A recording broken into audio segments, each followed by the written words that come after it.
Olá, seja muito bem-vindo ao Essência Cast, episódio, deixa eu até olhar aqui, senão me perco. Episódio de número 43. E hoje nós teremos um programa muito especial. Gente, você que está com dificuldade em acreditar que Deus ainda pode transformar a vida de uma pessoa.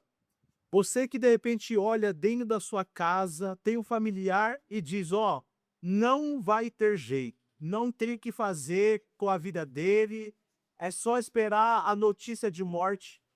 Eu estou aqui hoje com uma pessoa muito especial e nós vamos falar sobre milagres. O tema do programa de hoje é do caos à cura. O que Deus pode fazer e até onde Deus pode transformar a vida de uma pessoa. Então, já se prepara, já se prontifica e reúne a família, porque esse programa vai ao ar aos domingos, já para você assistir com a sua família, todo mundo na sala, todo mundo na hora do almoço ou do café da manhã, que seja, para você aprender por Essência Cast. Nesse programa que traz para você inteligência, que traz para você também a fé. O que pode acontecer com a fé e a inteligência juntos se transforma em sabedoria. E é por isso que eu quero te convidar para estar conosco. Se você ainda não se inscreveu no nosso canal, aqui abaixo do vídeo tem um botão para você se inscrever. É totalmente gratuito. O que vai acontecer? Você se inscrevendo, você vai estar por dentro de todos os programas. Já são, olha só, 43 episódios gravados. Já são mais de 60 conteúdos com portes e tudo mais. Estamos falando com pessoas que são especialistas em alguma área. E hoje eu tenho um especialista aqui, que vai ser uma bênção falar sobre a vida dele, amigo de muito tempo. Glória a Deus. Eu tive o privilégio de ser pastor dele e hoje nós vamos falar sobre muitos assuntos, mas o principal deles, sobre o milagre da transformação. Estou aqui hoje com o Robson Calumbi. Anota bem esse nome, você vai ouvir falar muito dele ainda. Robson Calumbi, aquele que Deus tirou um dia da sarjeta e aonde Deus colocou, ele vai contar para nós daqui a pouco. E aí, Robson, como é que tá? Bem, graças a Deus. É um prazer para mim poder estar aqui no dia de hoje. Teve alguns convites para vir antes, É verdade. muitos compromissos, foi um pouco difícil chegar até aqui, mas eu louvo a Deus e para mim poder estar aqui hoje e contar pouco, né, que eu acredito que é a história da minha vida. Eu precisaria de muito tempo para contar tudo que Deus tem feito. Tanto que cada vez que eu vou pregar em algum lugar, eu tenho que separar dentro da palavra um pedaço de testemunho inspirado pelo meu secreto. Porque se eu for só testemunhar, eu não consigo pregar, tá ligado? Porque é muita coisa. E eu costumo dizer que eu tenho apanhado muito para mostrar que ainda que você apanhe, que você olhe para dentro de você e não veja uma saída, uma esperança, existe sim uma saída e existe uma esperança. E eu tenho vivido isso. Não faz muito tempo, há pouco tempo atrás, eu conversando com alguns amigos na faculdade, aí alguém falou para mim assim, falou, irmão, você não está preocupado com a prova? Você está preocupado com a prova que vai ter? Tal, tal? Eu nunca acreditei que eu ia nem entrar numa faculdade. A prova é o menor problema. Eu só tinha estudado até a sétima série. Eu passei 20 anos da minha vida usando droga. Aqui dentro, ó, algo muda. Tudo muda aqui dentro, porque a sua vida agora ela não é mais sua vida, porque você já não tem mais um autocontrole sobre ela. Você já não consegue tomar mais decisões, não consegue mais seguir caminhos traçados por você mesmo, porque a vida vai acontecendo, vai te levando, você dorme, acorda, bebida, droga, dorme, acorda, bebida, droga, e quando você se vê, acabou. Não tem esperança, não tem vida. E aí, de repente, depois que Deus entrou na minha vida ao longo dos anos, um dia eu olhei para o céu e pensei assim, ué, só tenho a sétima série? Mas por que que sempre eu sonhei que eu ia ser advogado e que eu era advogado? Na minha cabeça eu sempre fui advogado. Já tinha na sua vez. Sempre, eu não tenho como explicar. Eu sempre fui advogado.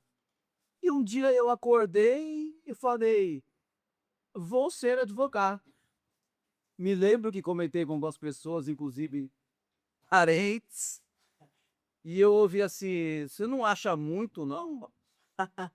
Olha só, foi o que você ouviu na hora. Aí eu falei: agora sim, eu vou mostrar que Deus é Deus na minha vida. Porque é o confronto. Se você deixar alguém olhar para a tua realidade e falar que você não vai conseguir, que você é incapaz, e aquilo entrar aqui dentro, você se frustra, começa a parar de acreditar em si mesmo e quer ver coisa horrível.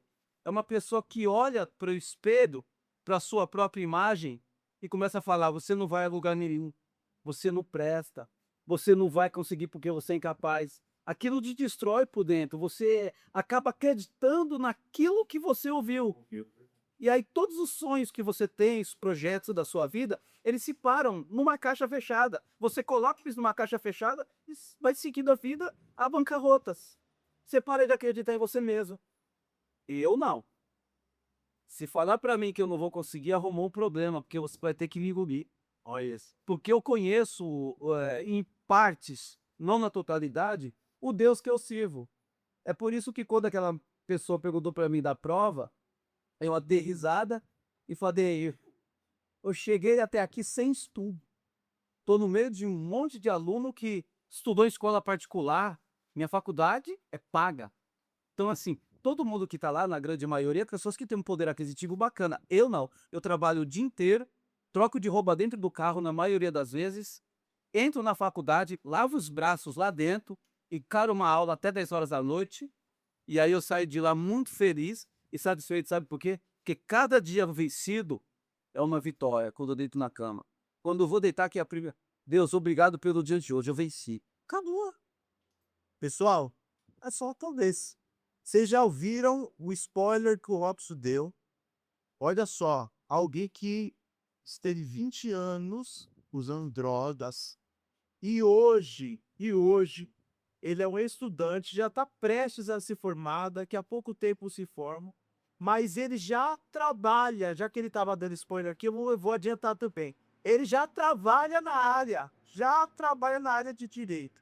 Então, olha só, prepara aí o seu coração. Prepara o seu coração para tudo que você vai ouvir. Eu vou repetir o que eu disse no começo, porque talvez você que está assistindo esse programa hoje, este episódio especial do Essência Cast, você tem problema dentro da sua casa, você tem uma luta. E vou ir um pouquinho mais a fundo. Talvez seja você que seja a própria luta. Você que está lutando contra algum tipo de vício, algum problema que você olha com a si mesmo e no caso do Robson, você já ouviu falar que a própria família desacreditou. E talvez você está nesse exato momento assim. Então, o programa de hoje é para você, foi só o começo. Antes de eu continuar e começar a fazer as perguntas para o Robson, olha que interessante. Vocês viram aqui, ó, a caneca do Essência Cast. Olha só, a caneca toda personalizada do Essência Cast. O mozão que fez está ali já, está aqui ajudando a gente na coordenação. E essa caneca, ela pode ser sua. Ah, como assim? Ela pode ser sua. Mas para isso vai precisar seguir uma tarefinha básica. 3 tarefinhas básicas. A primeira é se inscrever no nosso canal. Para você ganhar de graça, inclusive frete. Até o frete é por nossa conta, para mandar para você. Para eu, não consigo aí, eu mando para você. Ah, é pelo motoboy, eu mando para você. Mas, ó, você precisa estar inscrito na Essência Cast. Primeira tarefa. A segunda tarefa, o maior número de comentário possível aqui nesse episódio. Você tem que comentar. Comentar se você está entendendo, se está sendo interessante, o que você está achando do episódio, a sua opinião, enfim, daí por diante. E você tem que compartilhar com 10 pessoas. 10 pessoas. Você vai compartilhar e você vai mandar um print para nós. Ó, já me inscrevi, já comentei e compartilhei. E você vai ganhar uma caneca toda especial do Essência Cast para você. Ah, eu não consigo fazer isso. Então não é para você essa caneca, deixa eu continuar usando ela aqui. Tá bom? Brincadeiras à parte. Vamos falar com o Robson. Vamos lá. Robson, como começou? Vamos começar do começo. Por onde começou o seu contato com drogas? A primeira vez que você teve contato com drogas? Eu tinha mais ou menos uns 15 anos de idade, entre 15 e 16. Você for uma criança que dentro de casa tinha uma regra. A nossa mãe, ela colocava uma regra. Tinha que tomar banho, tá dentro de casa 10 horas da noite, todos os dias. Isso era uma lei, deitado na cama. Certo. Só que quando eu adquiri os 15, 16 anos, eu arrumei um emprego. E aí, quando eu arrumei um emprego, eu achei que eu já tinha liberdade para tudo. Consegui convencer meus pais, enganar eles, de que eu tinha que estudar à noite, porque a avó estava trabalhando. E aí que começa tudo. As amizades começaram a mudar. E aí que vem o problema. A depender das amizades com quem você vai andar, elas vão te levar a conhecer coisas que a princípio parecem ser boas, era tudo legal no começo. Não tinha problema nenhum. Era um golinho de vinho para ficar leque, chegar uma menininha. Sempre começa assim, para te dar um pouquinho de coragem. Se quando eu pensei que não, eu tava num dia laquete, sabe aqueles dias que parece que tá tudo dando errado? Me lembro como se fosse ontem. Dois amigos, um infelizmente faleceu já, e era da época da infância. Ele me falou assim, ele tinha cocaína. Eu nunca tinha usado nada de droga, só tinha bebido alguma coisinha escondido ali. E aí os meus pais tinham saído para um aniversário, me lembro como se fosse ontem, eu não quis ir. E aí estávamos numa adega lá que tinha um pagode, e aí perguntaram, não falei que não tinha ninguém em casa, perguntaram se podia usar lá. Eu falei, pode. Aí eles usaram a cocaína, eu fiquei olhando, eu falei, eu vi que esse cara é normal. Na minha cabeça eu pensava, ó, quem usa droga perde a lucidez logo, fica no olho da lua. E eu vi que isso não aconteceu. Aí eu perdi o medo. Aí eu falei, não, eu quero também. E aí botaram aquilo ali, aí eu usei aquela droga. Eu não senti praticamente efeito de coisa nenhuma. E aí que está o problema. Naquela época não existia o crescimento que existe hoje do CAC, que é o que mais destrói famílias, que não escolhe classe social, idade. O primeiro contato já é destrutivo. E eu me lembro que naquela época era próximo ao Natal. E aí, passado aquela semana, eu era virada de ano, e eu falei para aquele meu amigo fulano, compra aquele negócio, não era nem droga, compra aquele negócio lá para nós. E ele dei dinheiro para ele, ele mandou alguém buscar. Só que quando foram comprar cocaína, não tinha. E aí já trouxeram crack. Então, o meu primeiro contato com droga foi cocaína. O segundo contato, já na mesma semana, na sequência, porque foi durante a semana o Natal, e no final de semana eu usei no pagode, né, em casa, na verdade. Certo. E naquela semana mesmo, quando a gente chegou a acreditar, ele só falou assim: só que é um pouquinho diferente. Mandou comprar um copinho de água lá e montou os incrementos todos. Entramos dentro de um quarto de um amigo lá e usamos aquilo. Foi, sim, apaixonante. Acabou. Momento. Foi assim, mas fiquei alucinado. Eu amei aquilo, eu fiquei completamente perdido. E aí, não tinha o vício, eu trabalhava normal durante a semana, mas todo final de semana tomava um gole de bebida, droga o final de semana inteiro. Só que isso eu tinha 16 anos. 16 anos. 16 anos para 17 anos. Só que assim, você não se destrói todo. Tem uma certa saúde, a semana inteira comia bem, Sim. não usava todo dia, era no final de semana, mas todo final de semana, droga. E o tempo passa. O tempo vai passando, aí eu tô com 17, aí eu tô com 18. Aí dos 18 para os 19, eu engravido a namorada. E aí eu olhei pro meu pai, pra minha mãe e falei assim: vou embora de casa morar com ela. Saí da casa dos meus pais e fui morar na comunidade. Tinha lá bros, tinha um bebê. E por quê? Por que que eu fui morar na comunidade? Porque eu sabia que se eu estivesse morando lá, não tinha meu pai e nem mãe, já presta atenção nisso.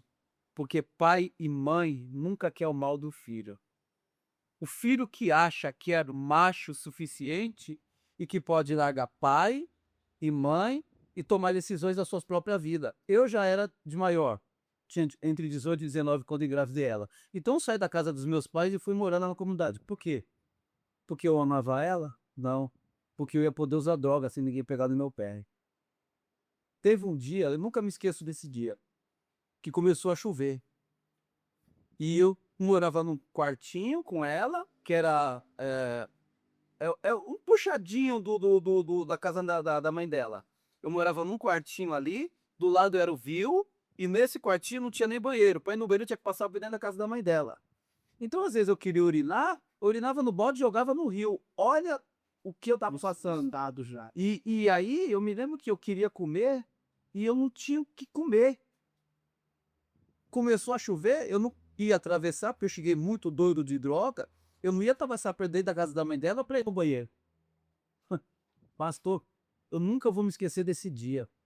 Eu peguei um sabonete, estava chovendo, fui para trás do barrafo que tinha um quintalzinho assim, que embaixo do rio, tomei banho com aquela água que caía da chuva. Não tenho vergonha de falar isso. Eu tenho orgulho de falar da situação que eu cheguei para mostrar onde Deus me colocou, porque eu conheci ali a minha incapacidade de homem, sendo eu um menino que achava que era homem. Sim, era uma ilusão. No- Total, e hoje em dia os garotos jovens não quer obedecer o pai, a mãe, porque acha que tá por cima. Achar que você tá velho para isso, você não entende. Só que assim, o jovem não entende que na maioria das vezes o pai já passou por aquilo e o pai entende o que vai acontecer, porque o resultado é claro. Não precisa ir muito longe para entender que o resultado é qual pai que cria um filho para enterrar o filho? Ou perder o filho na droga como eu me perdi? Nenhum pai cria um filho para passar por isso. E eu estava vivendo essa situação. Só que eu não estava tão deplorável, porque ainda passando por isso, eu sempre dava um jeito de trabalhar. Eu sempre trabalhei, a vida inteira eu trabalhei. Mas esse dia eu tomei banho com a água que descia, batia no telhado, escorria pela telha. Foi ali que eu tomei banho. Entrei dentro do quartinho do barraco, pastor. Eu estava com uma fome. Eu fui dormir para aquela fome passar. Quando acordei de manhã, eu me lembro como se fosse ontem.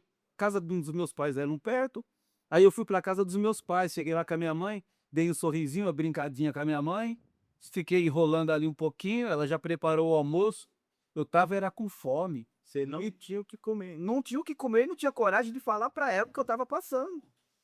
Só que aí eu fiquei lá, a comida. Então esse era... Deixa eu ver se tá funcionando esse... Ah, tá, tá. O meu que tava desligado. E aí eu fiquei, Falei até agora. É, tua Beto saiu, depois vai sair. eu fiquei mal. E aí eu comi, e aí eu não me lembro, porque depois daquilo eu fui me envolvi com tráfico de droga, e aí quando você se envolve com isso, aí era ruim e era bom para mim. Por que que era ruim? Porque todo o dinheiro que eu vendia, eu consumia de droga, e eu comprava pastel, lanche, droga. Então, sabe, você chegou a se envolver e você envolvi, assim, eu me perdi assim, Foi de vez. por um completo. E você sabe aonde dói mais? As lembranças não são tantas, são vagas. Mas eu tenho lembrança de eu escondido numa viela tal, falando pro pessoal que. Porque aí você tem um monte de puxa-saco embora. Eu tinha um monte ali do meu lado. E aí a minha mãe, sempre atrás de mim, aquela senhorinha lá, minha mãe tinha também dentro da minha casa, minha mãe também tinha problema com o alcoolismo. Então minha mãe carcava lá na Oncinha, na 51, e descia a favela doida. Entrava a viela, saía a viela procurando eu. E eu via lá, falava, protege minha mãe ali, cuida dela, mas não deixa ela, não deixa nada acontecer com ela ainda. Ela não pode me ver. E eu ficava escondido pra ela não me ver. Aí quando ela ia embora, eu retornava aquela outra. Que vida, que isso? Era uma vida Terrível. Então, pessoal, ó. O Robson está contando aqui. Esse é o cast. Você que não ouviu nada do que eu falei no começo. É o episódio 43. E nós estamos falando hoje com o Robson Calpi. Ele saiu do caos. Daqui a pouco eu vou perguntar para ele como que ele saiu do caos para viver essa transformação de vida. Foi só Deus que fez alguma coisa? Deus fez, Deus agiu. Mas o que que ele precisou reagir? O que que ele precisou se esforçar?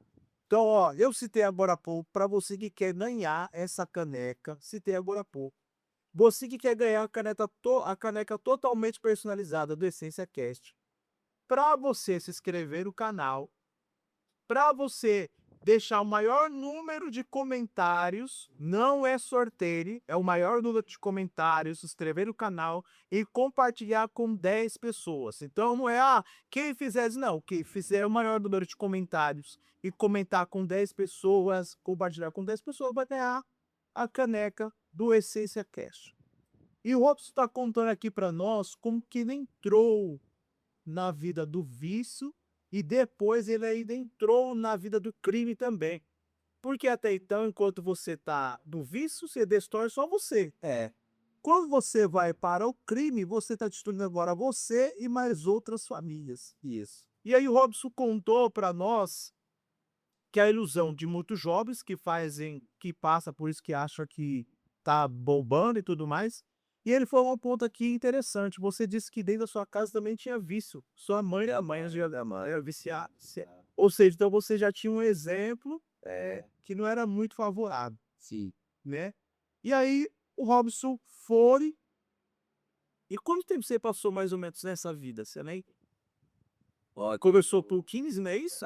entre 15 e 16, a minha recordação é uns 16 anos, mais exato. Dos 16 aos 19, esse período que eu falei agora. Mas isso é pouco pro que eu passei. Isso assim, a fase do conhecimento, de onde você acaba se iludindo por essa vida que a gente acredita-se que é ostentação, dinheiro fácil, poder na mão, facilidade. Eu achava que eu ia encontrar tudo isso. E não encontrei nada. Eu não encontrei nada. O dinheiro que eu ganhava ali ficava de droga mesmo, de bebida. Ali eu me perdia na prostituição, eu traía a mãe do meu filho período inteiro. Tava numa situação que tava com filho em casa, mulher em casa. Filho, mulher, amante, amante de novo, droga, bebida, amante, mulher, droga, bebida, amante. Era o ciclo da destruição total. E eu não conseguia enxergar porque, assim, para mim, eu já se ouvia naquela época, o que eu ouvia? Rotos, você não vai chegar aos 30. Era o que já era declarado. Você já tá demais. Você eu ouvi uma pessoa dizer que eu amo muito ela, que era uma vizinha minha. Ela falou para mim assim um dia, falou, Robson, tem pessoas aí que tá com 70 anos de idade, 50 anos de idade, que não viveu um terço do que você tem vivido. Sossega o facho, porque senão você vai morrer. Você quer sossegar, você vai sossegar quando? Como você vai sossegar que se a única coisa que você aprendeu na vida foi beber, usar droga, trair e trabalhar? Você tinha o presente. Não tinha um exemplo. Eu sei que no período que eu fiquei lá vendendo o produto ilícito, foi pouco, não fiquei muito tempo lá. Era mais ali no miolinho ali, agarrei uma oportunidade, fiz uns aviãozinhos meu ali, nunca fui da malandragem, assim, fui um otário no meio dela. E porque eu era viciado, eu vendi um pouquinho, eu tinha dinheiro ali, então pra mim era só isso. Nunca fui malandro, sempre fui bobo. E eu nunca pisei na bola com ninguém. Eu sempre fui certo, sempre fui honesto. E aí eu me lembro que alguém me estendeu a mão e eu fui trabalhar. E eu me lembro que foi o Geraldo, marido da minha irmã. Ele me estendeu a mão, aí saí de lá, fui trabalhar carregando lata no ombro, carregando lata no ombro. Servente de pedreiro. Um momento de você que você falou assim, meu, tô no fundo do poço. Você hoje olhando assim, você fala, meu, aquele ali era meu fundo do poço. Já tava tomando banho e tinha contado chuva. É. Em casa já não tinha mais comida. Era esse já o fundo do Não. poço. Ainda tinha pior, né? Quando a gente acha que não pode piorar, tá bem longe disso acontecer. Pastor, foi assim, eu me lembro que em 2000 eu fui trabalhar no Rio de Janeiro. Eu já tinha parado eu só usava droga, eu trabalhava e era marido. Meu filho estava crescendo, eu tinha ido morar na casa da sogra, aí só, na época com a sogra. Eu amo aquela mulher demais, tá? Ela me estendeu a mão quando eu mais precisei. E eu morando na casa dela, com a filha dela, eu não prestava e eu fui pego em adultério lá. E aí a gente brigou num domingo, e aí quando foi na segunda, terça, quarta-feira, eu ia trabalhar onde? No Guarujá. Eu trabalhava com empreiteiro. Aí eu tava trabalhando com elétrica, aí eu já tinha uma profissão. Sim. Eu saí do meio da função da boca de droga, mas eu continuava usando droga. Eu usava droga toda, era um abridor já. Eu era dos 16 até os 30, 31, 32 mais ou menos. Eu usei droga e, assim, nos últimos anos, todos os dias. Todos os dias. Demais. Demais. E eu me lembro que nessa época ainda não era todos os dias. Tinha alguns dias da semana que eu não usava droga. Mas todos os dias eu bebia. Todos os dias eu acordava de manhã, a regra, 10 horas da manhã, uma bilha. Todo dia. Isso quando eu não tomava uma, 6 ou 7. Todo dia eu bebia pinga. E aí, eu me lembro que eu fui trabalhar no Guarujá.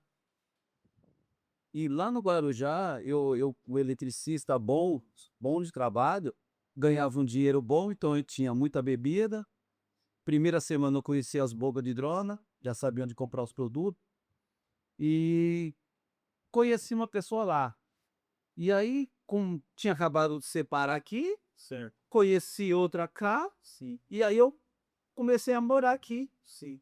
Ah, você mudou pro Guarujá. Eu morei no Guarujá 4 anos. Ah, Tive um belo padrão de vida, assim, no começo, até razoável, um relacionamento que estava até indo bem. Só que tanto eu como ela bebíamos muito e usávamos muita droga. A casa dela era na beira da praia, era um padrão de vida muito bom. E só que assim, quem é que consegue ter um padrão de vida bom, viciado? entra bastante recurso, mas sai demais. Esses trabalhos lá, minha filha tá toda louca. Eu peguei um bolo de dinheiro assim, eu fiquei 15 dias fora do ar, doido, droga e pinga. Coloquei gente na obra para trabalhar e eu sentei no banco do bar. Eu saí de lá vários dias depois. Porque quando você tá bebendo, usando droga, escurece parede, você nem. Sim. Sim, nem Quando você toma um banho, volta, bem. fica perdido. E eu me lembro como se fosse ontem. Vários dias eu passava por isso. Só que aí que tá o problema, é que lá, nesse período, nesse momento, eu tive um contato muito sério com o mundo espiritual. Eu não ia à igreja, Certo. eu ouvia falar de igreja de crente, eu tinha uma raiva, que se botava a mão na cabeça, caía já endemoniado, meu Deus do céu. Eu tinha um pavor. E aí, eu me lembro que a casa dela, ela alugava para um pessoal. E aí, teve um tempo que o pessoal que ela alugou era um pessoal tambor. E aí eu me lembro que estava lá e manifestou uma pancada de entidade dentro da. E eu me lembro como se fosse ontem. E a entidade falou para mim assim: você sabe por que que a gente briga lá no plano que nós estamos? Eu falei, então. Ela falou, porque quando a gente entra no corpo de vocês humanos, a gente para de sentir aquela dor que a gente sente lá. Aí eu falei, é? Ela falou, é. Lá não é igual vocês falam aqui, é diferente, mas tem dor. Quer conhecer? Aí eu falei, quero. Aí ela colocou a mão na minha boca assim, tampou o ar, aí eu fiquei agoniado e saí, eu não deixei. Lembro como se fosse ontem. Só que aquilo piorou. Aquele pacto que eu tinha feito, aquela aliança que eu tinha feito, eu tava em casa e falava assim, fulana de tal, que era o nome da pombogira, eu falava assim, eu quero ficar com uma mulher morena, dá um jeito de arrumar uma pra mim. Eu falava assim, dentro de casa. Aí eu começava a beber pinto, a fumar cigarro e ia pra rua. Parecia tomate. Do jeito que você E queria. do nada aparecia uma mulher, daquele jeito que eu tinha falado, eu me relacionava, e eu louvo a Deus eu não ter pegado uma HIV, porque eu nunca na minha vida me lembro de ter usado preservativo assim. Ia na pinga, na droga, do jeito que tava, e assim, aí é que é o meu tombo, assim, eu digo que é o meu tombo pior. Por quê? Porque a partir daquele momento, eu já não andava mais só, eu já não estava perdido nas drogas e na bebida. Agora eu não tinha o próprio controle do meu corpo. Se eu ia tomar banho, eu não fechava mais o olho dentro do banheiro. Porque todas as vezes que eu fechava o olho, eu sabia que tinha alguém lá dentro comigo. Sim. Então eu tinha muito medo. Eu comecei a criar medo. Eu dormia na sala às vezes, e quando eu abri o olho, eu via alguém sentado na cadeira. Eu comecei a ver assim, claro, como dia, entidades em volta de mim. E aí a vida vai seguindo. Bebida, droga, e petita, e droga, e macumba, bebida, droga, macumba. Eu definhei. Eu devia estar pesando 50 quilos. Mais DLC. Isso aqui não existia. acabado, eu definha. Eu colocava uma bermuda, parecia que tinha dois. Eu tenho fotos disso. Eu devia ter trazido para mostrar aqui. Eu tenho fotos minhas nessa época do Guarujá, com uma bermuda que o meu braço parecia da grossura da minha perna naquela época. Definhado, acabado. O problema é, não comia comida, só usava droga, bebida, comia só para viver. E achava que era feliz. Achava que isso era felicidade, que isso era diversão. Até o dia Tom no final. Como tu fez? Eu tive uns problemas dentro de casa, no casamento, onde começou a ter conflito. Aí ela ia pra praia, ela ia pro forró, eu ficava dentro de casa. A gente já não tava mais se relacionando bem, mas eu tava dentro de casa. E ela falou pra mim na minha cara, falou assim: se você não for embora de casa, eu vou botar outro óleo aqui dentro com você aqui dentro. Eu não esqueço disso. Sim, ela fez. Eu peguei um ônibus, comprei. A casa era muito grande, eu tava dormindo no quartinho no quintal. Pra tu ter uma ideia. Uma outra pessoa que já era inquilina lá olhava pra mim e falava: vai embora, você vai morrer aí nesse chão, nesse quartinho aí. Que desgraça de vida, que miséria de vida. Já não tinha muita força pra ir trabalhar. Ali eu só vivia pra pinga. Só pela hora vez. Virou pinga, chão. Pinga, cola, chão, literalmente. Pinga, chão. E eu me lembro que eu acordei um dia, doido, sim, e falei com a minha irmã. E a minha irmã era sempre crente. E aí a minha irmã chorou no telefone e falou que Deus ia mudar minha vida. Pastor, eu me lembro que eu acordei um dia, peguei uma pasta minha de projeto, eu fiz 4 mansões no Guarujá. Então, 4 mansões que toda elétrica foi feita pelas minhas mãos. 4 mansões na beira da Praia da Enseada. E eu peguei a minha malinha do projeto, coloquei aqui, um pouquinho de roupa dentro de uma bolsa, uma garrafa de pinga, peguei o ônibus, fui até a rodoviária. Da rodoviária, eu fui bater lá na favela do Sapé. Cheguei lá torto, bêbado. Entrei dentro da casinha da minha mãe, no barraquinho da minha mãe, caí lá no chão chorando. Falei que tinha separado dela, que eu não ia voltar mais. E que não era pra falar que eu tava ali.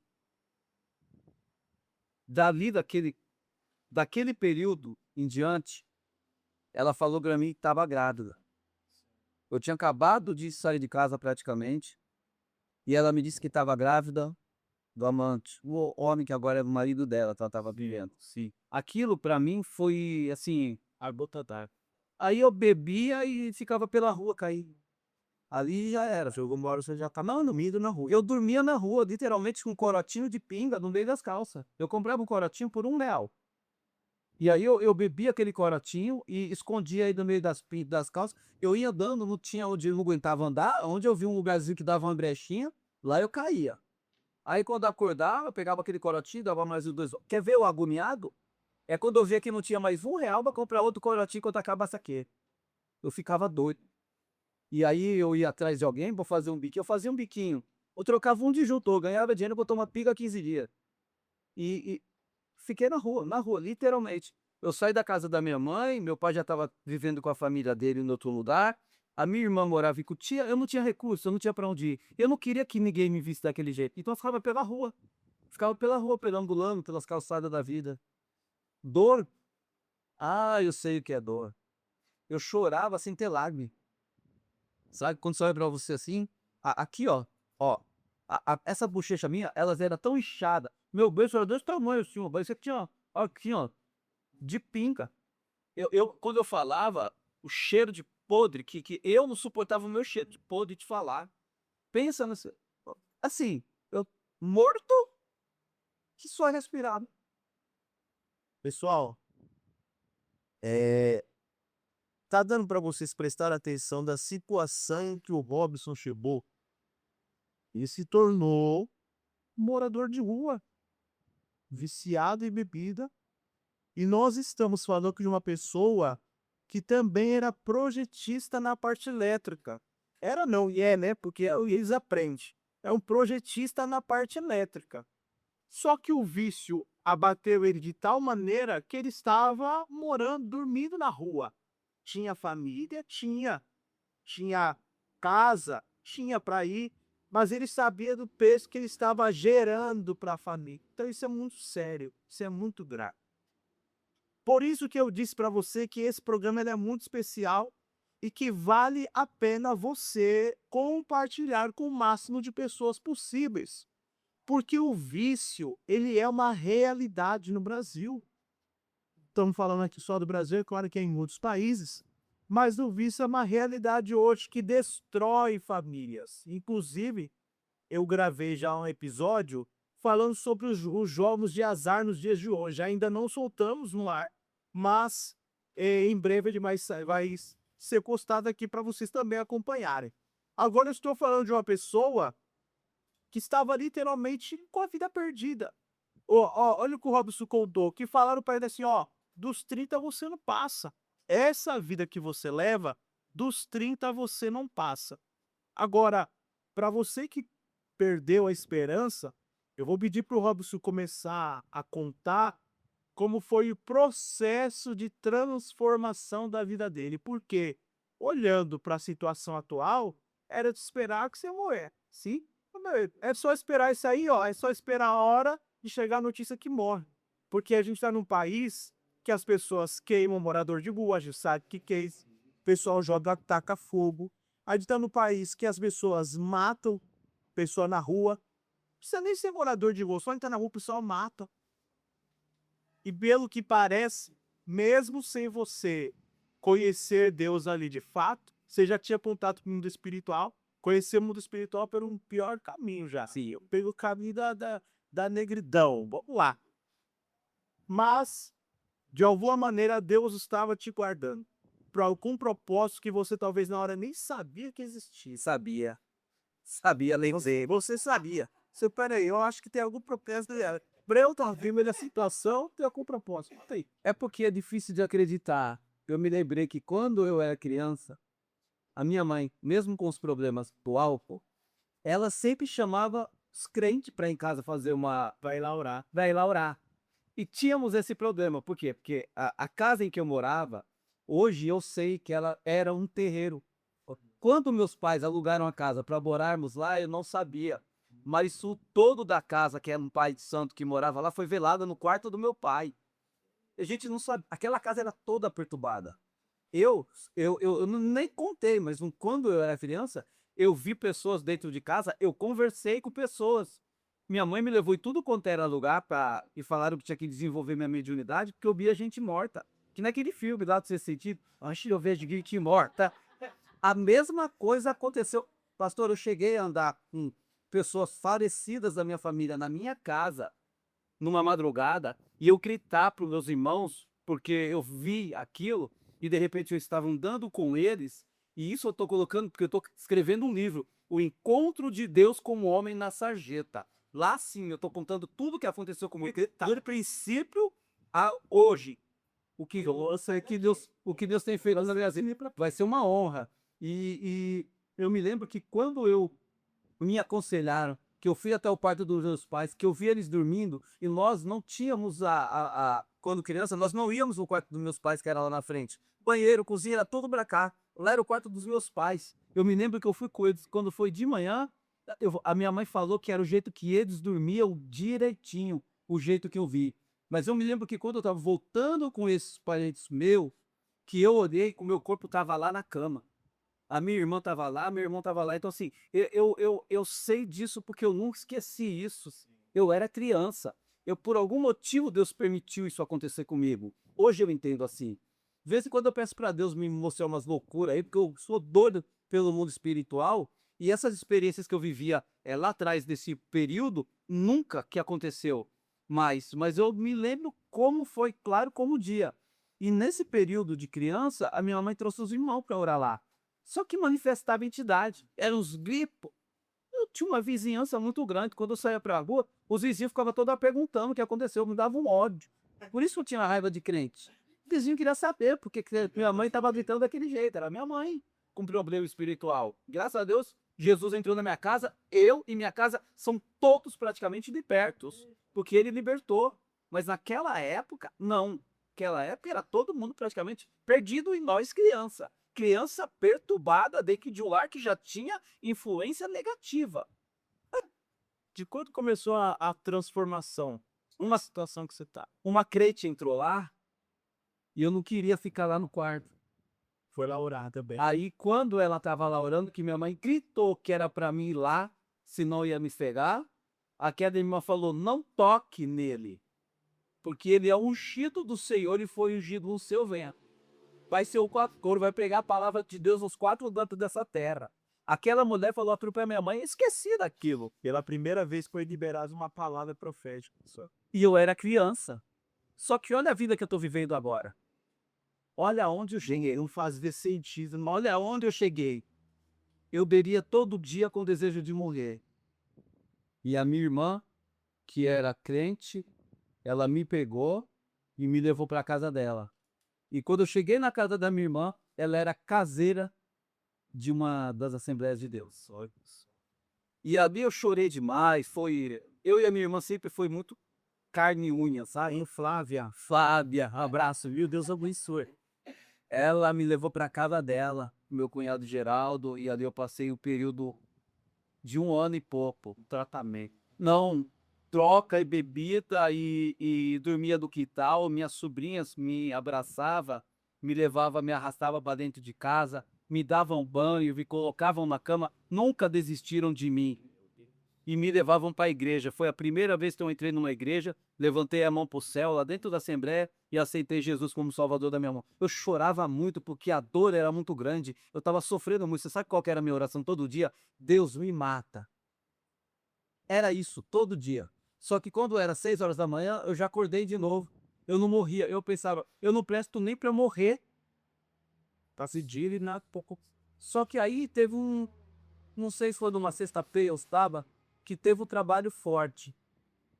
Pastor João Maria, ou José Maria, acho que é pastor João Maria o nome dele. Homem valente, que eu só vi ele 2 vezes. Ele apareceu lá aquele dia e a minha irmã contou para ele a minha história. Aquele homem saiu daquela igreja e foi lá dentro da casa dela, na cama, onde eu estava deitado pobre, praticamente morto, e falou para mim: Deus tem uma obra para tua vida, ele vai mudar tua vida. Eu olhei para a cara dele e falei: pastor, Exu não mudou, Tranca-Rua não mudou, Pombagira não mudou. Tu acha que Deus vai mudar? Você falou isso Lá para ele. Ele deu um sorriso e falou assim: agora é Deus que vai mudar. Deixa eu te ajudar. Aí eu só falei para ele assim: não tem, não tem mais o que fazer. Eu cheguei no fundo do poço, não tem mais o que fazer. Ele chegou com uma solução. Deus. Eu só ouvia falar de Deus, gostava de ouvir o louvorzinho, nunca vi manifestado, nunca vi Deus falar com ninguém. Então, assim, para mim, a minha percepção de Deus era muito longe, eu não tinha esse conhecimento todo. E Deus já estava ali dentro, ficava através daquele homem falando comigo. E aí ele falou assim que ele ia me ajudar, que só cabia a mim aceitar, que Deus ia fazer de mim o grande pregador da palavra dele, que ia ser difícil, mas que ia acontecer. O que eu fiz? Aceitei. Segunda-feira esse homem foi lá para me buscar. Ele chegou lá 10 horas da manhã, eu já tinha tomado 2 pó. Às 7 horas da manhã, 7h30, eu já tinha tomado um pó, já tinha voltado. Eu esperei meu cunhado sair para trabalhar. Meu cunhado saía para trabalhar, eu falei: tô em paz. Aí eles levantaram para a padaria que já estava aberta. 2 pingas, já era difícil, porque eu pedi uma pinga, até ele me dar, ele virava as costas, até chegar na minha boca era assim, ó, era uma guerra. Nossa, era uma guerra para chegar. Aí tomava um gole e colocava ali. Aí começava, tomava ali e falava: dá uma garrafa agora. Aí botava, que nem o povo pede uma cerveja por aí, eu pedi uma garrafa de pinga. Aí botava lá, um gole, aí era 7 horas da manhã, eu já tomei tanta pinga que eu já não aguentava mais andar. Às vezes alguém segurava no braço assim, uma vergonha. Às vezes alguém segurava no braço assim, ia levando até a casa da minha irmã. Lá minha irmã me abraçava e me colocava na cama. Tadinha, fiz aquela mulher sofrer demais. Quando foi 10 horas da manhã, esse homem chegou lá, 10h30, 11 horas. Chegou ele e um outro homem que era de alguma associação lá de Cotia. Foi quando me levaram lá para Monte Serra, onde eu te conheci, para a casa de recuperação. Casa de recuperação. Não, primeiro foi para Calcaia do Alto. Primeiro. Aí eu fiquei em Calcaia do Alto 6 meses. Ó, um conselho para quem passa por um tratamento, porque eu ouvi, essa semana passada minha mulher falou para mim assim: "Amor, eu vejo um monte de gente que vai para casa de recuperação, sai, cai, vai, sai, cai". Eu passei por isso uma vez. Fui para casa de recuperação, ó, 6 meses malhando, Entendeu? Tava bem. sem pinga, eu falei: "Agora eu tô bacana, tô forte". Não sai, meu filho, eu saí. Fui trabalhar, poucos dias depois acabei fumando um cigarro, e aí fui viajar pra Marília. No meio do caminho, o capeta preparou alguém lá na Barra Funda. Eu tô lá na Barra Funda sozinho, vem um lá me chamando: "Ô, fulano que tá um cara que estava internado junto comigo". Fui tomar um copo de cerveja, achei que podia tomar um copo de cerveja. Tomei 2 copos de cerveja, pedi um rabo de galo, já fui procurar um pó pra cheirar ali, ó, vai cair. Já fui procurar droga. Quase que eu perdi o ônibus pra viajar. Cheguei de viagem, pensei: "Vou tomar um café". Olha como o diabo prepara. Vou tomar um café, fumar um cigarrinho e vou pra casa da Leontina, em Marília, que eu ia lá ver porque meu irmão tava lá. Eu queria ver meu irmão, porque meu irmão tava de saidinha de uma cadeia. Eu falei: "Vou lá ver meu irmão", nunca mais tinha visto ele. Oi, meu irmão, filho da casa, todo mundo perdido. E aí, quando eu chego lá naquela lanchonete, eu fui pedir um café, o cara falou: "Ô, quer tomar um uísque?" Ofereceu. 6 horas da manhã. Eu falei: "Ô, eu aceito". Eu pensei: "Já tô lascado mesmo, já bebi ontem".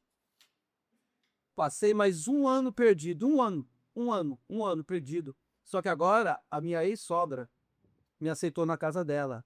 Aí eu estava morando na casa dela. Então eu trabalhava todos os dias, bebia e usava droga todos os dias, como de costume. Só que eu não aguentava mais aquilo. Foi aí que deu a mudança de. A chave da virada da minha vida foi. Eu fiquei 6 meses numa casa de recuperação, fiquei bem. Eu lembrei que o pastor Marcelo me levava nos cultos. Sim. Então, como ele me levava nos cultos, eu via que eu tomava banho, colocava uma roupa legal e eu era feliz naquele período. Porque eu ia na igreja, só que na igreja eu não conseguia ficar muito. Me dava um ciricutico. Eu acho que era demônio estar ali ainda. Eu ficava meio impaciente, eu queria ir embora. Aí ia passando o culto assim, aí ia passando e sumia aquilo. Mas eu passei meses, anos, eu acho, indo na igreja e sentindo essa vontade de correr, de ir embora da igreja. Eu não posso ficar sem na igreja. Eu fico mal, eu sou da igreja, eu sou da fé, da Ricardo. O que que acontece? Me lembro que ele me levava. E aí eu pensei assim comigo mesmo. Eu tenho que tirar de dentro de mim essa dor. E eu só fui feliz quando ele me levava para a igreja. Eu não tinha dor lá. A cerveja era lá. Aí eu deitei na cama e fiz assim, ó. Bêbado, drogado, doido. Me lembro como se fosse ontem. Deus, ajuda eu ir na casa de recuperação amanhã. Eu vou bater na porta. A dona Maria vai deixar eu entrar, porque eu também trabalhei muito lá. Eu pago com o meu trabalho. O senhor me ajuda? Por favor, Deus. Paguei. Eu acordei de madrugada, pastor. Naquela mesma madrugada eu acordei dentro do meu quarto. Eu vi a dona Maria falando comigo. Lembra do dia que eu falei que eu fiquei andando lá com você? Eu vi do mesmo jeito a dona Maria dentro do meu quarto falando. Eu vi. Só que eu vi ela falando comigo, ela me dando conselho. Eu não lembro o que ela falou, eu sei que ela falou comigo. Paguei de novo. Aí eu acordei de manhã, perto das 7, saí pra rua. Acha que eu fui pra casa de recuperação? Acordei assim, ó.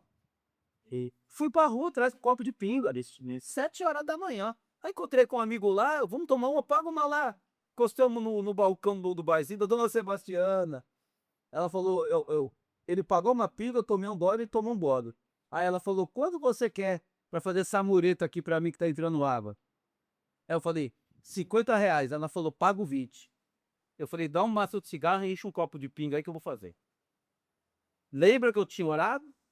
Lembra que eu tinha visto a dona Maria? Naquele mesmo dia o capeta foi lá e ofereceu aquela cachaça, aquele cigarro e daqueles 20, é claro, mandei comprar uma cocaína. E aí eu tô lá. Quando foi por volta do meio-dia, a minha ex-sogra, que é uma mãe pra mim, eu amo ela, dona Ângela, ela chegou lá com o meu celular e falou: "Ó, meu filho, não para de tocar a manhã inteira." Aí eu pensei: é Marcelo, é serviço. Quando eu peguei, era minha irmã. Eu pensei: morreu alguém, porque nunca liga aqui na gente, morreu alguém. Aí eu achei um telefone. Naquela época não tinha isso, que a gente liga pra qualquer operador. Aí, alguém tem o celular da Vivo aí? Eu tenho, prestei. Liguei pra ela, falei: "Oi, filha, como é que você tá? Tudo bem? Ela falou, tudo. Você, como é que tá, filho? Tô bem. Ela falou, não, você não tá bem. Nem pela sua voz eu sei que você não tá bem. E Deus também sabe que você não tá bem. A dona Maria veio aqui em casa hoje. Falou que 3 horas da madrugada o Espírito Santo botou ela de joelho no quarto para orar. E quando ela começou a orar, veio na memória dela você caído na calçada e Deus gritou dentro dela que era para ela te buscar. Ela quer saber aonde você está, porque ela está incomodada, ela não vai conseguir dormir enquanto ela não te buscar. Pastor, eu fiz uma oração, eu estava bêbado, eu estava drogado. Eu não estava santo lá no chão.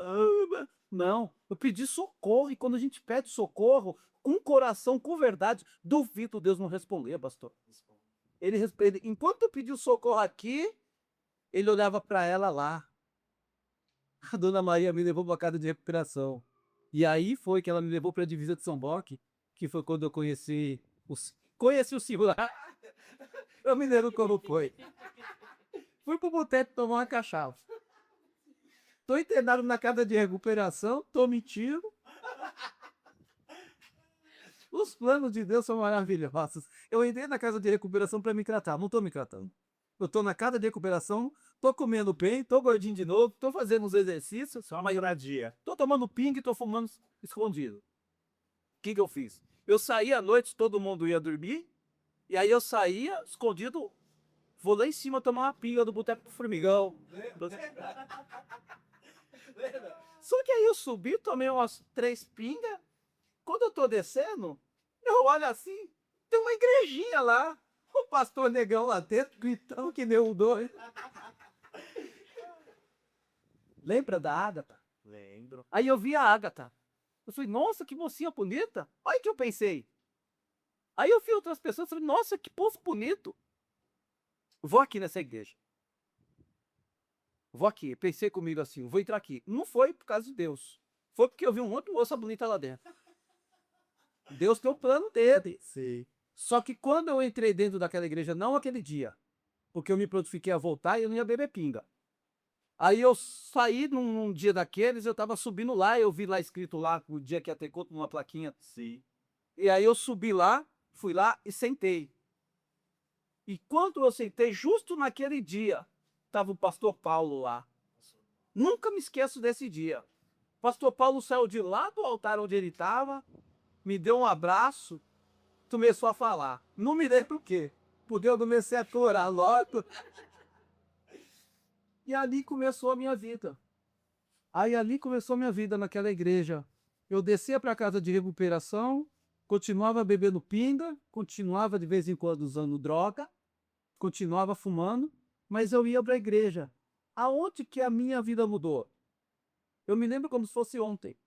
Eu parado lá, na casa de recuperação, eu já estava indo bastante na igreja e o senhor era meu pastor e eu era muito obediente. O senhor sabia que eu fumava escondido. Eu já estava mais devagar por bebida, droga eu já não estava praticamente nem usando mais. Só que eu não queria saber de nada com Deus, por quê? Porque eu não tinha contato. Porque assim, tava tendo um culto lá. Eu lembro que tinha uma vigília, os negócios, eu conseguia ir. Todo mundo rodava, todo mundo pulava, eu lá com a cara de besta pra cima. Comigo não acontecia nada.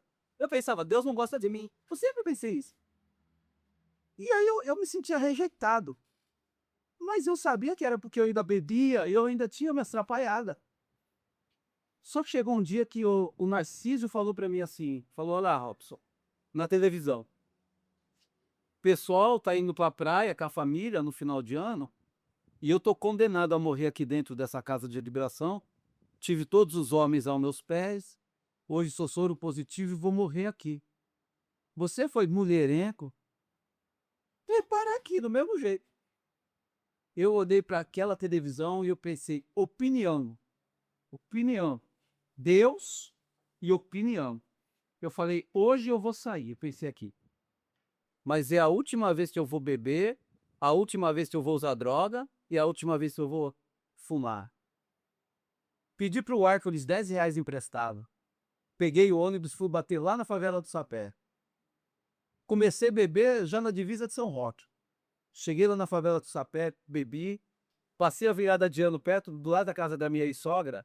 Nem fui lá para desejar um feliz ano novo para ela. Fiquei no boteco 3 dias. bebendo e usando droga. Depois de 3 dias, todo mundo foi embora. Eu não tinha para onde ir, eu não tinha casa, não tinha nada. Eu saí sentei numa praça. Naquela praça sentado, eu vi uma cabaninha com um morador de rua e uma mulher, um marido e uma mulher, um casalzinho. Eu mesmo que eu fiz ali de janeiro, quando foi dia 21 de fevereiro, era o batismo. Tu me levou lá pra sede do Rainha e me afogou naquele tanque. Nasceu uma nova criatura. Nasceu uma nova criatura e graças a Deus já, se não me falha a memória, tem uns 16 anos, mais ou menos isso, nunca mais eu voltei para trás. Ali a minha vida mudou. Tudo que eu tinha de ruim ficou naquele tanque, mas eu ainda tive que lutar muito. Tive que lutar muito, consegui parar de beber, de usar droga, mas o maldito do cigarro ainda estava me acompanhando. E o Senhor sabia e me levou no monte e falou assim: eu sei que Deus vai tirar isso de você. Me lembro como se fosse ontem. Eu fui no monte e o Senhor não me julgou, não me condenou, mas falou para mim: Robson, eu sei o homem de Deus que você é. E eu tinha confiança porque eu dava contigo. Eu não tinha nem confiança por causa de Deus. Eu tinha confiança porque eu sabia que Deus te usava demais, pastor. Eu vi o jeito com que Deus te usava, até me perdoe. Às vezes eu ficava até com inveja. Eu falava: Deus, tem que me usar. Ajuda-te. Eu mandava: Deus, se o Senhor me usar que nem usa o pastor Eduardo. E eu queria aquilo, eu queria ter aquilo, eu queria fazer o que o Senhor fazia. Eu queria sair do altar, entregar algo para alguém e ver Deus mudar a vida daquele alguém. Porque eu vi Deus fazer isso na tua vida, na minha, mudar a minha. Só que como que eu ia fazer isso? Se eu me chamava para evangelizar, eu sempre fui obediente. Eu ia evangelizar, só que chegou uma hora que eu olhei com o espelho e falei: Deus, se eu for evangelizar e alguém me ver aqui no ponto de ônibus escondido, um cigarro na boca, esse cara tá falando de Deus oficial, Não vai dar certo. e aí eu falei: então eu preciso mudar isso. E aí a gente foi num monte. Eu falei: pastor, eu não aguento mais. Tu falou: calma, que tu me deu um monte e ainda pediu para me dirigir o culto lá em cima. Tu perturbado mesmo na fé. Foi um ato de fé. Foi num domingo ou no sábado, naquele final de semana. Quando foi segunda-feira, eu saí para trabalhar. Aí, como de costume, eu ia parar no bar, pedir um café e um cigarro solto. Quando eu cheguei do ponto, o ônibus estava parado lá. Aí eu não peguei nenhum café nem cigarro. Eu entrei no ônibus. Quando chegar em Pinheiros, eu fumo. Cheguei em Pinheiros. Quando eu cheguei em Pinheiros, o ônibus parou um pouquinho afastado. Eu já desci na esquina da Rua da Mulher que eu tava. Aí eu já desci e entrei na casa da mulher. Era o máximo que eu tinha ficado sem fumar na minha vida. E aí eu cheguei na casa da mulher e falei assim: na hora que eu for almoçar, eu fuma. A mulher falou assim: senhor Robson, eu comprei umas lasanhas de micro-ondas. Senhor, tu quer almoçar aqui? Olha Deus trabalhando. Falei: eu aceito. Aí eu comi aquela lasanha. Saí de lá, era umas 5 horas da tarde. Em vez de eu subir aqui onde eu tinha o costume de pegar ônibus, eu subi por aqui. Quebrei a rotina, quebrei o hábito. Peguei o ônibus aqui. Quando eu cheguei em Itapevi de novo, em vez de eu parar no boteco, eu já parei no ponto certo. Eu não parei no ponto antes que não parava antes. Eu parei no ponto certo, ali não tinha boteco. E ali esperei o divisa. Fiquei um pouquinho tempo no ponto, quando chegou na divisa, tudo apagado, não tinha nada. Aí eu entrei pra dentro de casa. Aí, naquela época, a gente tinha o DVD, né? Aí eu botei um save. Eu coloquei o Marco Feliciano lá pra pregar. Coloquei o Marco Feliciano lá pra pregar e eu tava ali: Deus, eu vou pregar nos Gideões. E tô ouvindo, apaguei. No outro dia, eu não me lembro. Eu só sei que nunca mais eu botei um cigarro na boca. Foi um dia, um ato de fé, um ato de coragem e alguém disposto a estender o braço, como o Senhor fez por mim. E aí, nunca mais tem, praticamente isso, 17 anos que eu não fumo, graças a Deus, nunca mais voltei atrás. Você vê, pessoal, que a caminhada do Robson ela é cheia de problemas, de lutas. Mas em tudo Deus dá um jeito de intervir. Percebe que o nosso irmão Flávio orava por ele. Certamente que mais pessoas conheceria e intercedia. Ele já tinha recebido palavra profética quando era criança. Criança, alguém foi lá na casa dele e profetizou na vida dele. Depois um pastor um dia a Boêmia de Adum também profetizou na vida dele, ou seja, o profético no mundo espiritual, ele quebra vício, ele quebra a rotina das pessoas. E aí, teve a parte de Deus que foi de agir, direcionar, colocar pessoas como a Dona Maria, um abraço também para a Dona Maria, que eu tive o prazer de conhecer, uma pessoa maravilhosa, que serve do reino de Deus, ajuda muito pessoas. Deus colocou pessoas no caminho dele, nós tivemos o privilégio de ser também essa pessoa que ajudasse o Robson na caminhada. Eu sei que talvez os religiosos agora vão ficar escandalizados, talvez se tiver religioso aqui já não vai parar de assistir agora. Ah, não, pera. Ele levou a pessoa com vício para um monte, um lugar sagrado e tudo mais, imagina. E Pedro também sugando no monte com uma espada e cortou a orelha de Malco aí de cima do monte para você ver. Mas a gente não está aqui pelos religiosos, estamos aqui pelas almas, exatamente isso. E aí Deus mudou a trajetória do Robson. Agora eu vou pedir que o Robson contar de lá para cá o que tem mudado. Você já ouviu que o Robson hoje estuda na área de direito, trabalha na área de direito. Você já ouviu hoje que o Robson não dorme mais na rua. Você já viu que ele tá até com bochecha, né? Rosada já. De tudo que Deus fez para ele. Uma mudança extraordinária. Por quê? Porque vale a pena ser fiel. Vale a pena se entregar a Deus. Vale a pena quando você acredita que Deus ele pode mudar. Então, ele saiu do caos. E agora eu quero que o Robson conte que tem sido a transformação de Deus desses últimos anos para cá. A incapacidade. Eu vou falar disso. Quando Deus entrou na minha vida, eu parado dentro da casa de recuperação, eu pensava comigo, eu sou eletricista, agora eu tenho, vamos pensar, 33, se eu não me engano, 33, 34 anos. Tenho 33, 34 anos, praticamente, já me sinto velho, eu pensava, já tô velho, o máximo que eu posso receber de trabalho e salário trabalhando como eletricista é uns R$ 90 por dia, 70, talvez. E não dá para ganhar R$ 1.000 de salário numa empresa. Então eu tenho que me contentar que o resto da minha vida eu vou viver do mínimo do mínimo. Era o que eu pensava na casa de recuperação. Só que assim, eu tô agora na igreja, tô liberto, tô na casa de recuperação e eu não tenho onde morar. Aí um amigo, Silvio, irmão, cara, homem de Deus, me ligou e falou: Robson, vem pra cá trabalhar. E eu falei com a Dona Maria, ela me autorizou, então assim, eu saía 4 horas da manhã para trabalhar, e aí eu voltava para casa de recuperação à noite. Só que eu trabalhava lá no Butantã, rodava São Paulo, e era lá em São Roque que eu morava. Então eu saía de madrugada e voltava muito tarde. Só que, com menos na primeira semana, o dinheiro que eu recebi, já me deu para alugar a casinha da Dona Elisé, do lado da casa de recuperação. O seu Faustão dividiu a casa dele no meio, me deu um pedaço da casa, eu fui morar lá. Ali eu comecei a vida. Aí conheci o Miguel engenheiro, que me estendeu a mão. Aí o Silvio acabou indo fazer uma viagem e eu fiquei responsável pela obra. Ele começou a me dar, naquela semana, eu achava que eu ia ganhar nem 1.000 de salário, e ele começou a me pagar R$ 1.000 toda sexta-feira. Por semana. Por semana. E aí dali eu aluguei a casinha do lado da irmã da Dalva. Lembra? Era uma casa maior, um quintal legal, uma casa praticamente independente. Aí eu comecei a morar melhor. Foi quando eu me entrei no relacionamento, casei. E aí eu me casei e comecei a seguir minha vida do evangelho. E era aquela vida comum, trabalhava isso e aquilo. Trabalhava isso e aquilo. Só que nada não caía bem, porque a gente passa pelas provações da vida, pelas dificuldades. Atrasei aluguel, fui pedido para eu sair da casa porque eu não tinha condições. Eu passei por tudo isso. Tinha de tudo para parar, questionar: Deus, mas o Senhor mudou a minha vida para me ser humilhado desse jeito? O questionamento, ele vem, sim. Só que ali eu já estava começando a pregar a palavra de Deus, já estava sentindo o peso de uma certa responsabilidade, e ali eu já não podia envergonhar a Deus. Então eu sabia que por mais difícil que estava a minha vida, eu tinha que continuar na postura. E eu continuei.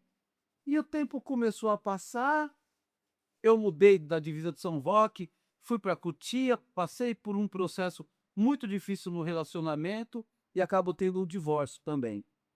Só que nesse período, eu me lembro que quando chegou a época da Covid, Sim. eu trabalhava em seguradora, como eletricista, marido de aluguel.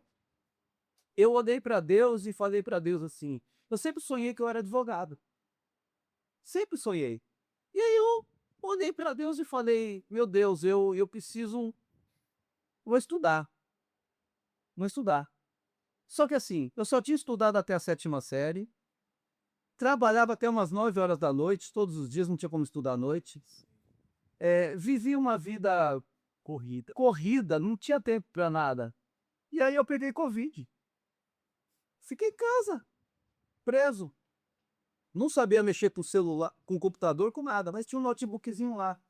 E aí eu peguei aquele notebookzinho, como eu coloquei no Google, como de costume, que vai entrando, a gente vai achando engraçado, e ia apertando, vai entrando daqui, saindo dali. Aí apareceu lá uma prova do governo do INSEJA. Me cadastrei. Só que eu sou covarde. Chegou o dia de fazer a prova, eu não fui. Tinha que ir presencial. É presencial a prova. É que nem o Enem. Mas, Você elimina todas as matérias do ensino fundamental, sim. todas as matérias do ensino médio. E aí eu ouvi uma palavra assim: você é tão inteligente, você lê tanto a Bíblia, você prega tão bem a palavra de Deus, não se acovarda diante daquela prova não, que aquela prova lá é uma pergunta, 4 questõezinhas aqui de múltipla escolha, escolhe uma e vai embora. Aí eu, é? Vou meter a cara. Me matriculei de novo para outro ano, porque é uma vez por ano. Só que eu tinha sonhos. Sonhos que se perderam porque eu mexi incapaz. E aí, de repente eu fui fazer essa prova. Eu sentei lá, respondi, fiz o textinho lá, na minha época era ditado, hoje é redação, né? Na redação, entreguei e fui embora. Quando saiu o resultado, eu fui aprovado com 80%. Terminou, acabou. Não, aí é o fundamental. Fundamental. Aí eu me matriculei para o médio, no outro ano. Sim. E aí a pandemia explodiu assim, num nível que não pôde fazer a prova aquele ano. Aí ficou um ano parado. Desse ano for parado, eu estudava pelo YouTube, português, matemática, E geografia. as matérias seriam. Você é dando um jeito. Dando um jeito assim, num caderninho, eu peguei o caderninho velho em casa, olhava ali a matéria, anotava, tentava entender, não entendia. Eu não sabia mexer com a internet. Então só ouvia, voltava o vídeo que o professor falou e ia tentando entender. E aí chegou o grande dia de eu fazer a prova. Quando eu cheguei lá para fazer a prova, era na Unip. Aí eu sentei lá na Unip, eu olhei aquilo, aquela louça assim, eu me senti nos Estados Unidos. Pobre, acostumado com aquela escolinha nossa de bairro de vilinha ali, pastor. De repente entrei dentro de uma universidade, a louça era diferente, a sala, tudo era diferente. Eu olhei aquilo, eu fiquei deslumbrado, falei, meu pai amado, que coisa maravilhosa. Eu sentei ali e falei, Deus, me ajuda a passar, que se eu passar, vou me formar e vai ser aqui. Você foi fazer a prova pro ensino médio na faculdade. Na faculdade. Quando você viu ali, você pisou no ambiente, você falou, eu quero isso aqui. Eu me senti na casa. Eu falei, eu quero, vou me formar aqui. E aí vem a tensão. Por quê? Porque agora eu tenho uma prova que vai decidir ali se eu entro ou não entro. Mas eu estava decidido. Fiz uma oração, toda a prova eu faço uma oração. Fiz uma oração, entreguei a prova. Esse aí o pessoal vai pegar de dica agora, o Clóvis falou. Toda a prova eu faço uma oração, quem fala que você estudou. O que vai dar jeito, fala assim, ó. Mas ele estudou antes, tá, pessoal? Fala aí. Braço já que a resposta é revelação. Não tem revelação. Ó, eu vou sair daqui agora, até meia-noite eu vou estudar. Porque semana que vem eu tenho prova a semana inteira. A semana que vem eu começo as provas na faculdade, estou no penúltimo. Na verdade, falta o 9º e o 10º agora. Certo. Já estou terminando já o 9º. Próximo semestre é o 10º e acabou a faculdade. E graças a Deus eu já tenho uma parceria com uma advogada, já advoga há mais de 30 anos, já montamos um escritório junto. Ela já está me orientando, me ensinando, já estamos trabalhando. Tá até quem precisar, escritório próprio. Já tem uma sociedade com escritório próprio já. Não me formei, mas Deus já abriu a porta. Eu queria trabalhar para os outros. Deus me deu uma oportunidade diferente. Por quê? Porque com Deus é diferente. Você vai além daquilo que você imagina. E naquele dia da prova eu fui além. Eu fui além, porque eu não fui lá só fazer a prova. Eu fiz a prova e ali mesmo eu decretei que seria o lugar que eu ia me formar. E aí eu fiz a prova, entreguei e fui embora. Agoniado. Passou um mês, passou 2. Eu cheguei na minha casa 1h da manhã. Eu me lembro como se fosse ontem. Abri o notebook, entrei no site da universidade, da Unip, e eu falei, eu vou fazer agora a prova para entrar na faculdade, 1h da manhã. Sem estudo, sem nada, cansado. Essa sim, eu fiz uma oração. E falei, Deus, Revela aí. Deus, Me dá as paredes. dá sabedoria para mim entrar nessa faculdade. Se é do Senhor que eu vá entrar nessa faculdade, o Senhor vai me ajudar. E é só uma redação mesmo. E aí tem um tema, aí eu li aquele tema, fiquei parado um pouco, comecei a escrever. Editar, né? Digitar. Um texto, eu bebi. 4 dias depois chegou a aprovação e também uma bolsa de 40%. Só que eu não tinha o diploma do ensino médio. E agora?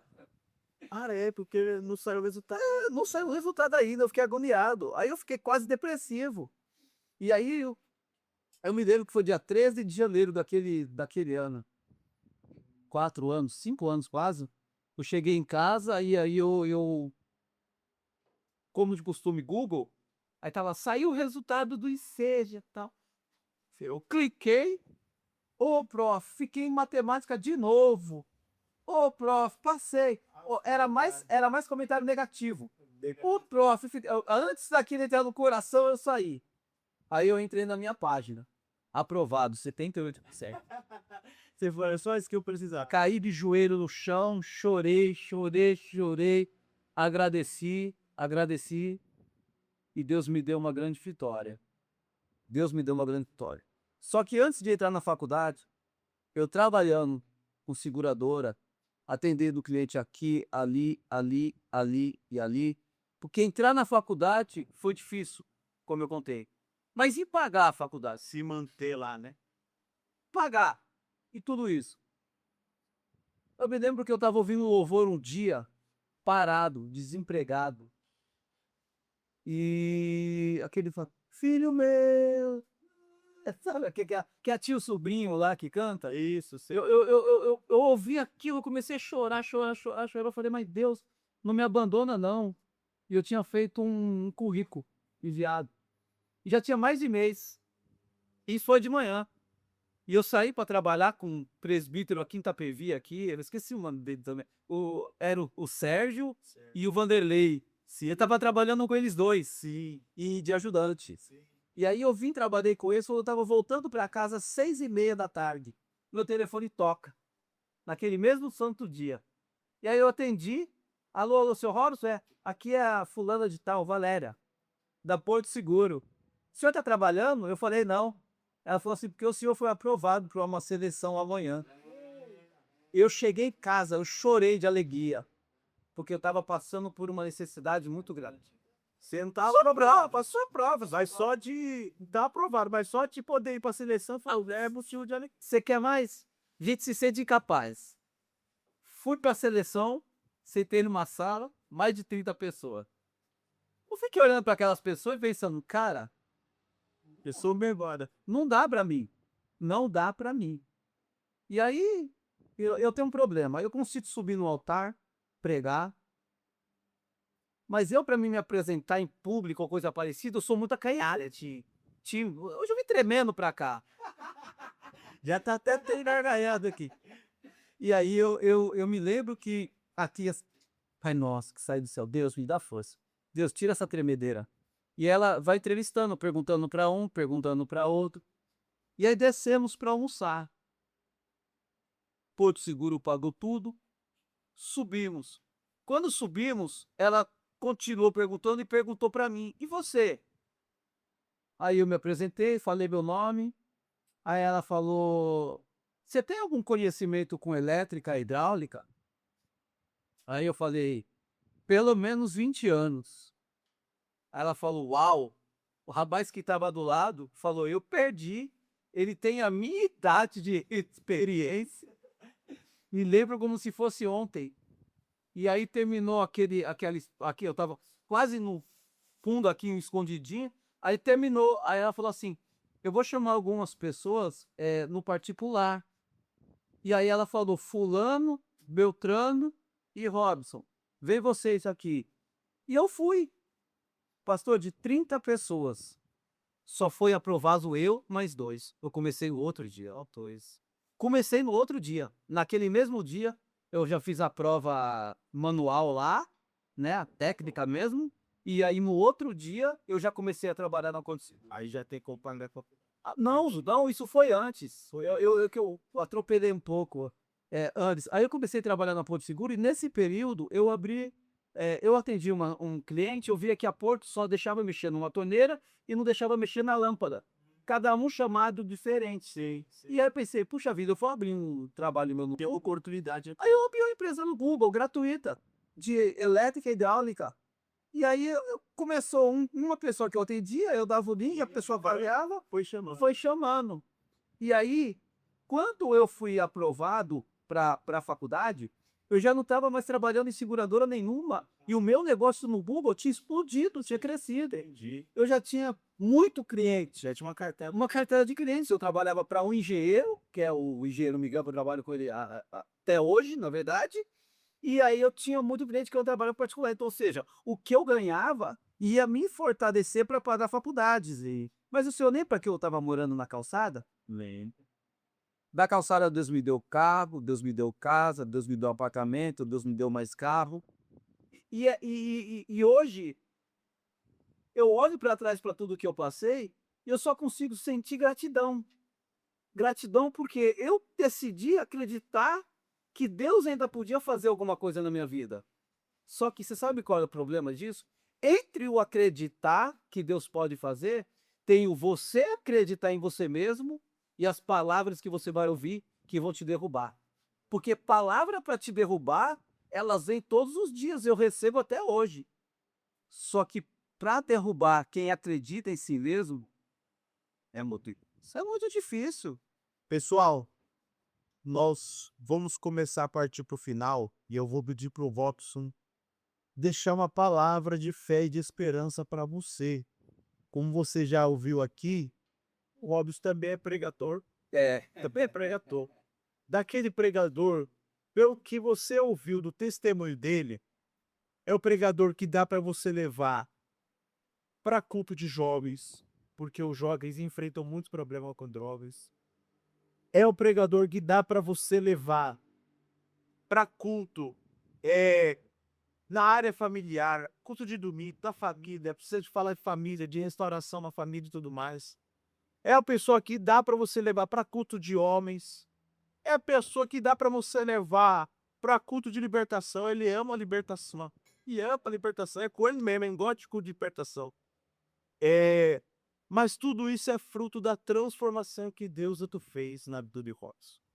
Antes de eu passar aqui para o Robson falar a palavra daquilo que Deus gerar no coração dele, você que não se inscreveu no nosso canal, a oportunidade é agora. Você ficou com a gente até aqui. Eu acredito que ele já está aqui umas quase 2 horas de programa. Você que ficou conosco até aqui porque você viu que esse testemunho do Robson, ele é muito forte, realmente é muito poderoso para transformar a vida de pessoas. Por isso que ele falou, ó, já recebi convite outras vezes, porque ó, eu já queria trazer ele aqui já desde o ano passado e Deus permitiu que fosse hoje. E você está acompanhando a Essência Cast de hoje. Então se inscreva no canal se você ainda não se inscreveu. Tá aqui abaixo o botão para você se inscrever. É totalmente de graça, é gratuito para você se inscrever e ficar por dentro de todo o EssênciaCast. Dá para você maratonar o EssênciaCast. E se você quer levar a nossa caneca personalizada do EssênciaCast para você, você que é o nosso participante aqui assíduo, que já acompanha já desde o começo, a oportunidade é essa. Você vai deixar o seu comentário aqui, o maior número de comentários que tiver. Você vai se inscrever no canal se ainda não se inscreveu e você vai compartilhar com pelo menos 10 pessoas. Não é 5, não vale 9, tem que ser no mínimo 10 pessoas. E aí você tira o vídeo, os mata e você vai ganhar uma caneca personalizada do Essência Cast. Então eu vou pedir agora pro Robson ficar à vontade e você falar com as pessoas que de repente passam ou já passou por algum desses problemas que precisam ouvir uma palavra, pode de repente até desacreditada da vida, que acha que, eu já passei dos 30, não dá mais tempo pra mim, já passou dos 35, então tá.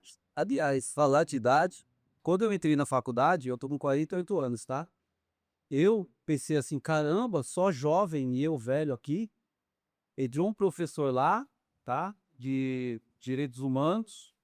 Ele falou assim: olha, eu estudei na Unip. Eu entrei na Unip com 50 anos. Olha só. E aí eu falei: o quê? Se esse homem entrou aqui com 50 anos, tu tem jeito. Tem muito tempo para mim.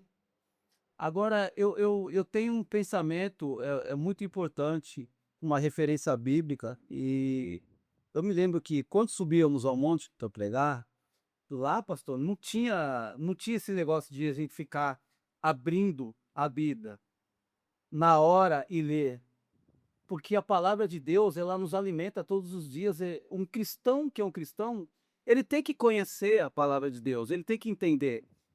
Para mim, para nós que somos pentecostais, eu tenho sempre um algo a dizer para os meus irmãos. Assim, eu sou pentecostal mesmo, cheio de espírito, gosto de libertação, cura, é o que eu sei fazer, eu fui chamado para isso.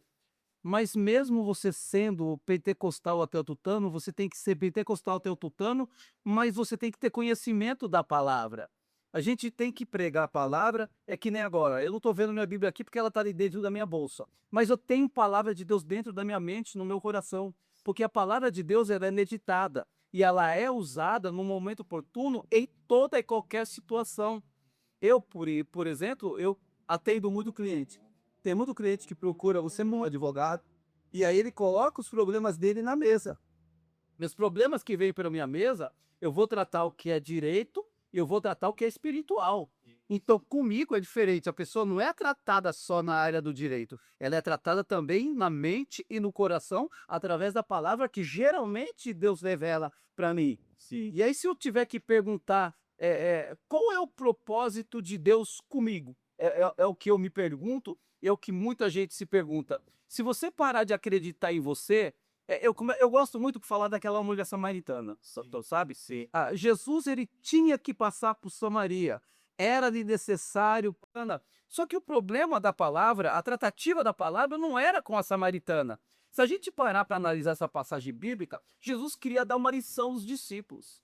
Discípulo tem que aprender a ganhar almas, a tratar almas como almas devem ser tratadas, não é o propósito do podcast? Almas. Começa a entender isso aqui, ó. Jesus, ele vai passar por Samaria. Ele vai ter um encontro com aquela mulher. Ele manda os discípulos ir comprar pão, menos quem escreve. Você só vai encontrar no livro de João. Quem era João? João era aquele menininho apaixonado, né? O menininho que reclinava a cabeça no peito de Jesus. Era o menino do amor. Pedro era diferente. Pedro, ele é estourado, tá com a espada aqui. Mas Pedro, ele era autêntico. Se fosse falar da biografia dos discípulos, eu gastaria muito tempo. Eu preciso ser rápido e objetivo também. E Pedro e João são os que mais contextualizam com isso, que eu vou falar agora. Jesus, quando ele entra em Samaria, Jesus queria repouso. Ele queria um lugar para ficar. Jesus tentou entrar em Samaria, foi expulso. Foi expulso Pedro, foi expulso Tiago, foi expulso João e foi expulso Jesus. Às vezes as pessoas são expulsas de um certo lugar, passam por certos períodos difíceis na vida. Qual é a primeira coisa que o crente faz? Maldiçoa, xinga. A pessoa te fez o mal, o cristão ele é assim. A pessoa te fez o mal, eu não quero mais, nunca mais eu vou. É uma contenda doida gerada dentro daqui e daqui que não te faz entender e enxergar o conteúdo da grandiosidade daquilo que Deus pode fazer na tua vida. E Jesus, ele quer te dar um conselho no dia de hoje. Ele foi dar ele olhou para João, o homem do amor, falou para assim: Jesus, mestre, Rabi, eu posso orar aqui agora para cair fogo do céu e consumir toda Samaria, eu me parei para pensar nesse caso. Falei, que homem maluco! Ele está com Jesus que veio para mudar a história da humanidade, e em uma rejeição, o homem que reclinava no peito de Jesus Cristo, o que ele vai falar? Vou orar para matar todo mundo. Bipolar. Ele era um homem bipolar. Ele era um homem bom pra caramba que não podia ser contrariado. Que se fosse contrariado, com ele sim. Era na pancada. Eu não vi Pedro fazer isso. Pedro tá quietinho. Pedro tá na dele. Sabe por quê? Porque Pedro, ainda que armado, era autêntico. Ele não era uma pessoa que tinha bipolaridade, que era uma pessoa de duas caras, que era um falso profeta. Um homem que o que fala de pé não sustenta sentado. E aí Jesus queria dar uma lição nele. E aí Jesus, para dar uma lição nele, Jesus não vai amaldiçoar Samaria. Ele vai entrar em Samaria através daquela que era rejeitada em Samaria. Jesus Cristo chega para aquela mulher e começa a bater um papo com aquela mulher. Quando ele começa a expor a vida daquela mulher, ele coloca a vida daquela mulher no contexto de mostrar para ela que ele era a solução dela. Ele não coloca a história daquela mulher num contexto para envergonhar ela. Ele vai mostrar para ela que por mais difícil que a vida dela era, por o abandono, quem que conhece abandono? Abandono, rejeição. Aquela mulher foi abandonada, rejeitada dentro de casa, desprezada. A gente, quando começa a ler a história da mulher samaritana, muita gente fala que aquela mulher era uma prostituta, pastor. Aquela mulher não era uma prostituta na história, no contexto do judaísmo. Aquela mulher era uma rejeitada. Aquela mulher foi abandonada, e não foi só uma vez. E o abandono, o que ele faz? Vamos colocar no contexto aqui o primeiro abandono. O primeiro abandono que aquela mulher sofreu, trouxe para aquela mulher dores irreparáveis. Irreparáveis ao ponto dela estar vivendo até aquele momento, pulando para cá, pulando para lá, e não conseguindo adquirir uma estrutura em nada. Sabe por quê? Porque ela era desprezada. E Jesus, vendo a situação daquela mulher, conhecendo o histórico daquela mulher, ele vai usar a vida daquela mulher para mudar não a história dela, mas para mudar a história tanto de Samaria como dos discípulos que estavam com ele. Porque ele vai mostrar que ao invés de você dar um tapa naquele que falou da sua vida, que criticou você, ele vai mostrar para os discípulos que com amor e a estratégia certa, você pode alcançar lugares que você nunca imaginou e entrar em lugares que nunca acreditou que pudesse entrar. Deu para entender isso? Tem lugar aberto para você aí, tem lugar muito grande para você aberto aí, porta muito grande para você aí. Só que você tem que abrir o entendimento e entender que para você entrar lá, você tem que entrar com ações igual a de Cristo, com humildade, com amor e com reverência. Amém? Esse foi o Essência Cast, episódio 43. Que você possa ter sido muito abençoado por esse programa. Quem não se inscreveu, se inscreve agora. Compartilhe esse programa com mais pessoas. Robson, obrigado, meu pastor. Obrigado, céu, a benção. Fiquei feliz. Em breve, o Robson volta para botar mais testemunho. A história dele é muito grande, mas eu quero agradecer você que ficou com a gente aqui até agora, tá bom? Não deixe de se inscrever, esteja conosco e até o próximo episódio. Forte abraço. Tchau, tchau. That's that.